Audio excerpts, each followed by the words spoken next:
Hey everybody, it's Brad with Wooten CPA. Wanted to clear up something real quick. Have you ever heard someone say that I didn't owe any taxes, I didn't pay any income tax because I got a refund? Well, I just wanted to clear up real quick the difference between actually owing income tax and getting a refund. Most people think that if they get a refund, they didn't pay any income tax. However, that's not quite the case.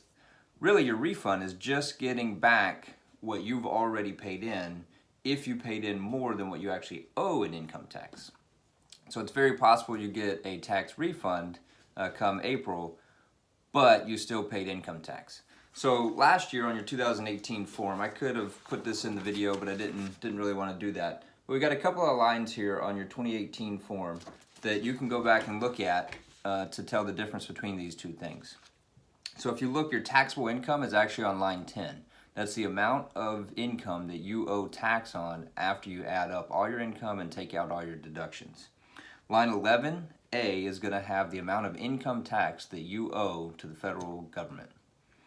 B and C on line 11, or just B actually, and then 1, 2, and 3, is going to add in a few other taxes, but don't worry about those too much. So line 11 is mostly going to be the amount of income tax you owe to the federal government.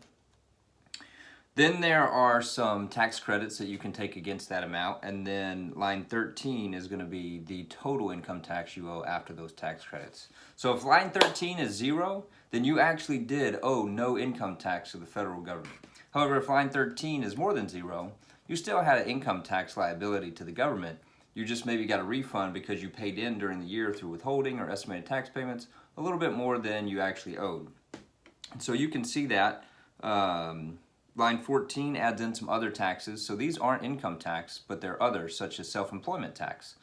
So if you're a pastor who's self-employed or you own your own business, you're going to have a SECA or self-employment tax on line 14.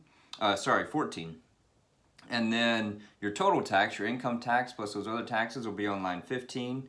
Your income tax withheld will be on 16. So if you had enough withholding, it was a little bit more than what you owe on 15, then you'll get a refund back. Line 17 actually has some refundable credits. So you get these back whether you actually had an income tax liability or not, or whether or not they are more than your federal income tax liability. So this is part of the child tax credit. There's also an education credit here, and the earned income credit, which you can have refunded to you whether you paid in any income taxes or not, or whether or not they exceed your income tax liability.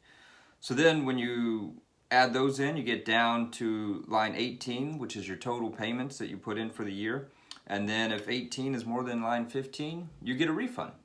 And so real quick, that's the difference. Again, look at line 13. If line 13 is 0, you actually had no income tax liability to the federal government this year. If line 13 is more than 0, you did pay income tax, but even if you got a refund, it just means that you paid in a little bit more. You let the government borrow your money during the year, interest-free by the way, and then they gave you a refund at tax time.